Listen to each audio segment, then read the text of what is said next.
Hello there, this is Jack Marshall here from the London Contemporary School of Piano, and today on this video I want to talk to you about how to play more like a jazz player, specifically looking at improvising and how a jazz player might approach improvising. This is a bit of a follow-on from my last video, which was on blues scales and how to use two different blues scales to solo, which I really recommend you watching. They'll go quite hand in hand with this one. If you enjoy this video, remember to check out the rest of this channel. There's a lot of videos on there from myself as well as some of the other teachers here, and also check out our website at contemporaryschoolpiano.com. So let's waste no time, let's get straight into how to play more like a jazz pianist. So, similar to last time, we're going to be using a blues to help demonstrate a few of these things. But this blues is going to be a little different from the first blues we used. This time we're going to implement a few different changes in there, and we're going to play what a lot of people regard as a jazz blues. Now again, if you haven't seen the video on how to move through a blues with these left-hand shapes, I really recommend you checking out that last video I did on how to use two different blues scales to improvise. I cover how to pivot with these left-hand shapes, but very quickly I will just cover how I'm doing this. When you hit the 1 chord, you're going to hit the 3rd and 7th. Moving to the 4 chord, you're going to pivot that down a semitone each, giving you the 3rd and 7th of that chord. And then moving to the 5, you're going to move up a semitone each, and you get the 3rd of 7th of that chord. Now, when you get to the 5th bar, and you get to F, you're going to be pivoting down from the C, so that's the 3rd and 7th there. Then when the 6th bar of F sharp diminished comes in, you're actually going to keep this same shape, because F sharp diminished has these two notes in it. It has the 3rd and 7th already. So hitting this chord shape here will actually work for both F7 and F sharp diminished. So we return from the F sharp diminished there to the C. Now, how do we get to the A? Well, I'm trying to keep my movement as economical as I can. So we're going to either hit a 3rd and 7th here or here. And I'm going to go with this one. I just think it sounds a bit nicer. So we're going to go from the F chord, F sharp chord, same thing, back to the C, moving up to the A. Right, and it's a dominant A. You could make the 6th chord a minor chord, and all you have to do differently there is hit a C natural. It will work. But we're hitting a dominant chord. Right? So that's that. Now, we're going to be hitting a D7 from here, and this is really nice and easy. All you have to do is move down one semitone each. And while that's done, we'll now hit the 3rd and the 7th of D. Now we're going to a G, and then, you've guessed it, we're just moving down a semitone each again. And that's the 3rd and 7th here. So that whole thing from A, we got the 3rd and the 7th. Moving to D. Moving to G. And then C. And then if the last two bars is just a 1, 6, 2, 5, where it's going C, A, D, and G, all you have to do is that movement again. You go from C to the A, to the D, to the G. And then you're there. So let's run that, just the left hand. We'll just do this once, and I'll play it out where I'm just holding out these chord shapes, and we'll just do the whole 12 bars, and then we'll work on what we're going to do in the right hand.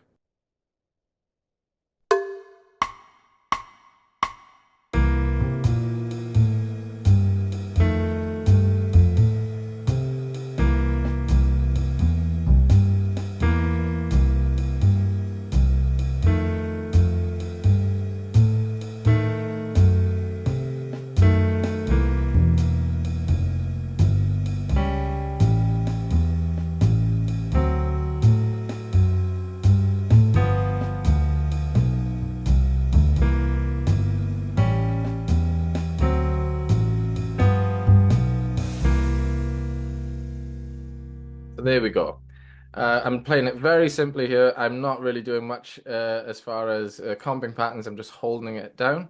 But eventually, when you're more confident, you can add more comping patterns in. You can do all sorts of stuff with it to make it a bit more interesting. All right, so let's talk about what we're going to be doing in our right hand. Now, I want to introduce to you a bit of a way of thinking about this. And the concept is two things. First one is generalizing, and the other one is being descriptive, or displaying language as it's more commonly known. Now, generalizing is where you take a scale and you just plaster it over the whole thing when you're improvising. Regardless of the chords that are passing, you're just using that one scale to paint the whole thing with the same brush. Being descriptive or displaying language is where you are referencing the chords or the harmonies that are happening in your phrasing. So the idea is that you could take away the bass, you could take away the chords, and what you're left with, you could still tell where you were in the tune based on the notes you were playing because you're referencing the harmonies. Now I'm going to show you how I was taught how to do this, and it's a bit of a system. It's not going to sound very musical when you first begin, just as a fair warning, but the idea is that you're getting your hands and your brain to start thinking in this way of describing the harmonies as they pass. So what we're going to do, we're going to literally spell out every single chord that we see. Now we're doing this over a blues. You could absolutely do this over a jazz standard, and it works quite well over jazz standards. But what we're doing is we're going to spell out each individual chord by going up the first, third, fifth, and seventh note of each chord. So if I have a C7 to begin with, I'm going to spell out C7. If I have F7 next, I'm going to spell this out. And I'm going to do this for the entire way through. I'm going to be using crotchets to do this to begin with. I'm not going to do anything in my left hand, and I'm just going to be playing on the beat every single note of that 1, 3, 5, and 7 of each chord as they pass. So let's just do that first of all with the backing track.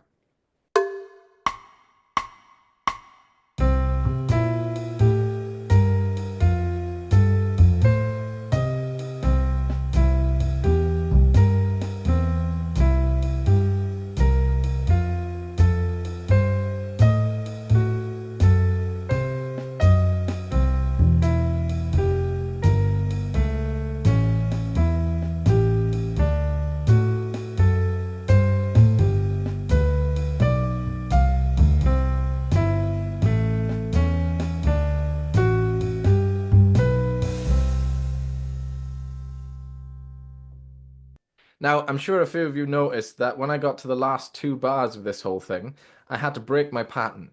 And that's because there's two chords to each bar on the last two bars. And I'm playing crotchets, or quarter notes. So there's two things you can do here.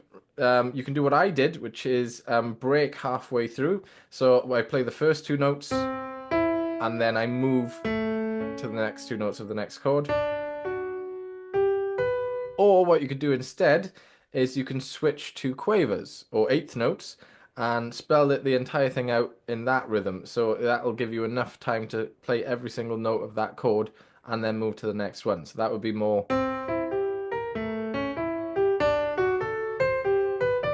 just for those two bars at the end.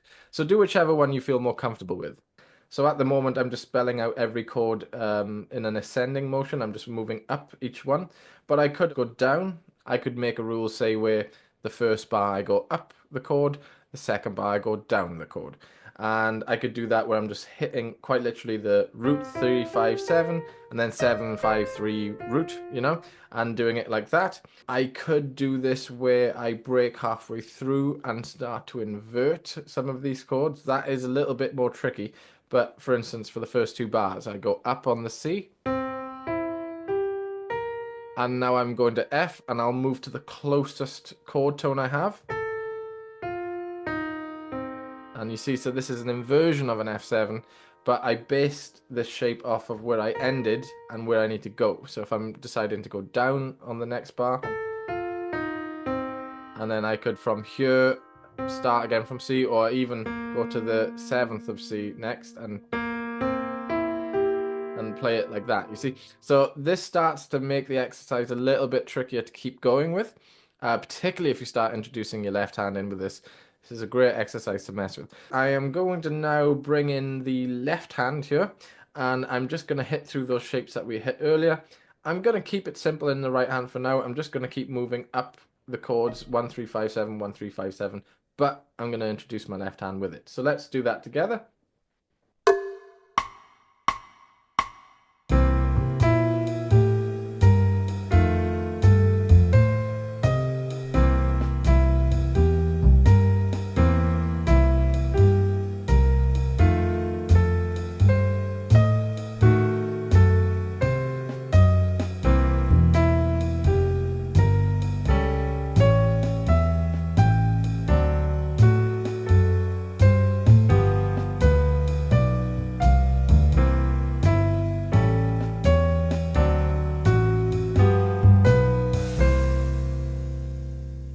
very easy for you to get in the way of yourself here when you're playing the left hand in with this. So you have to choose the direction in which your right hand's going to go, because you may have decided to go down to the A for instance. But if you did that and your left hand's here, how are you going to get around that? So this is actually part of the thought process that gets you thinking correctly. You know, if your left hand is going to be in the way, then you need to either change the line that you're going to go for, or your left hand's voicing needs to change.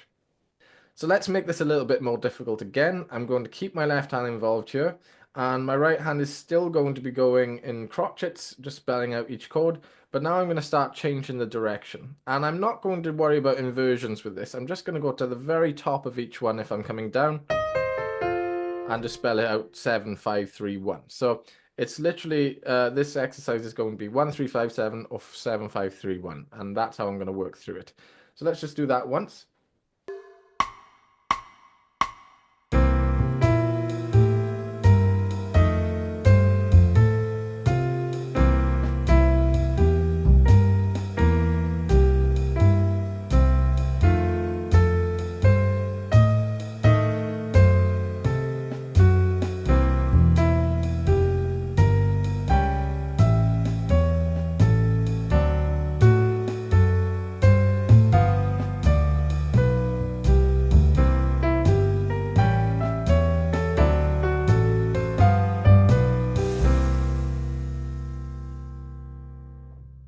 See, on that one there, I decided to change to quavers at the end so I could get all of the notes out.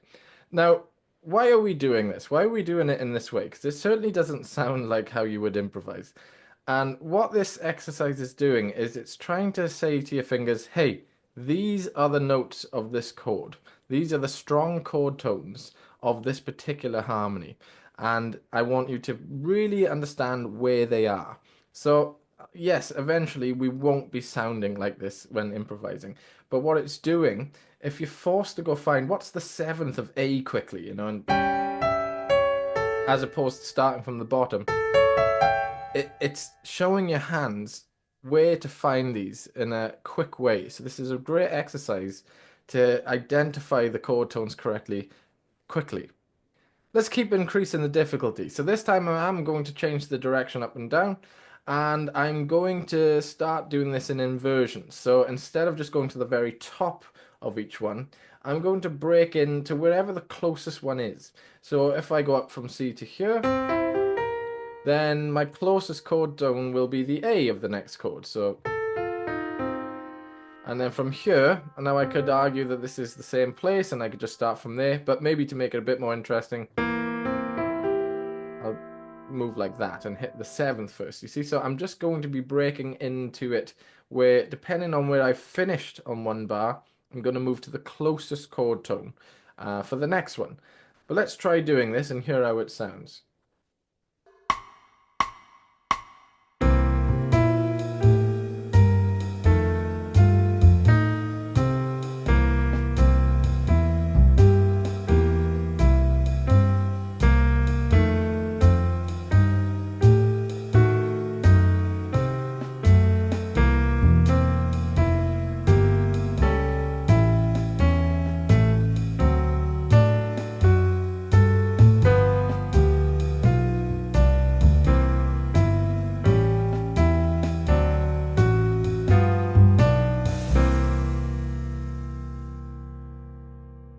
All right, so that's kind of tricky, right? It's difficult because if I'm going to stick to this thing of moving up and then moving down, and then only moving to the closest one I can, and again, I'm trying to be quite deliberate here, you find that your hands are getting kind of tied up in each other. So there was occasions where I had to move similar in my left hand, but like let go of one of the notes. So I only end up hitting one note in my left hand. This is completely fine for this exercise while you're doing this. Eventually you can learn some different shapes to accommodate being so low and in the way of your left hand when you're playing in your right. But this is a great way just to kind of get your hands to understand how to move with each other. Now we could, if we wanted to, just spend this entire video layering the difficulty of this exercise. At the moment we're just using crotchets or quarter notes, but we could of course introduce eighth notes or quavers or triplets, and moving through that, and that makes it quite difficult because now you're having to fill twice the amount of space, so it's not 1, 2, Now it's 1 and 2 and 3 and 4 and 1 and 2. You can see how this could get quite challenging after a while. But what I'd like to show you now is something that I feel completely transforms the sound of what we're making here. So what I want to try is this. At the moment, we're playing crotchets and we're hitting every single note on the beat, spelling out each chord tone.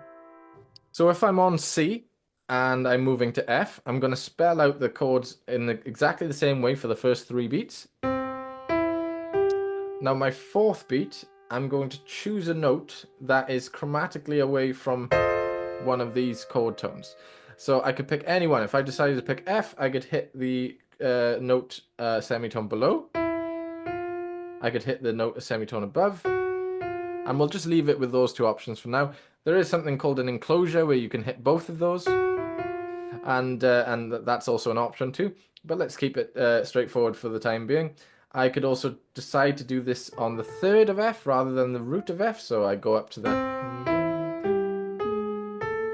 You see, and that's me chromatically approaching to there. I could have hit the one above it,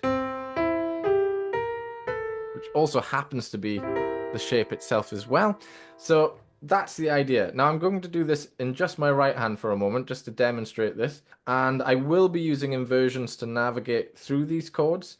And I'm going to keep this relatively straightforward and just play crotchets. So let's just hear how this sounds.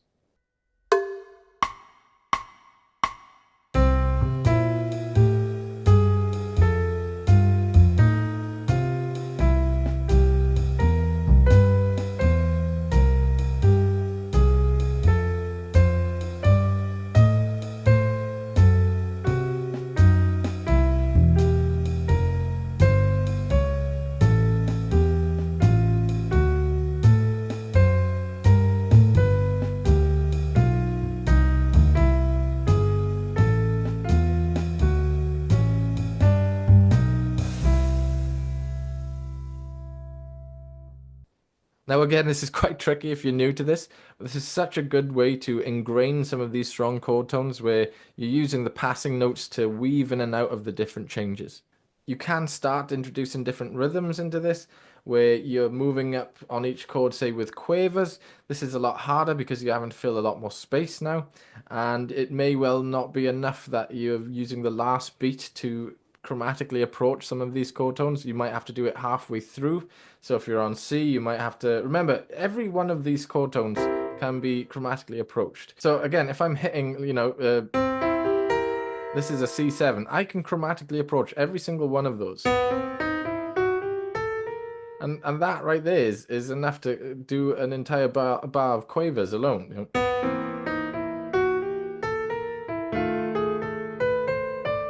Again, you might not do that for this entire thing, but it's a way of darting in and out of these. I'd love to reintroduce some of those blues scales that we were working with, because this is sort of what I've been building towards, where you switch in and out between improvising where you're using description and improvising where you're generalizing.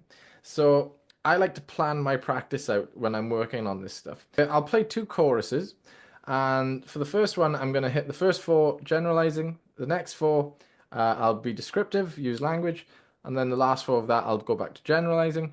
Then I'm going to turn that on its head. I'm going to use the first 4 as being descriptive, then the next 4 as generalizing, and then the last 4 being descriptive again. Just so you can hear the difference, I'm just going to be using continuous notation, maybe a mix of crotchets and quavers, possibly some triplets, we'll see. And I just want you to hear how this starts to sound.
So I think that's a good place to leave it for now.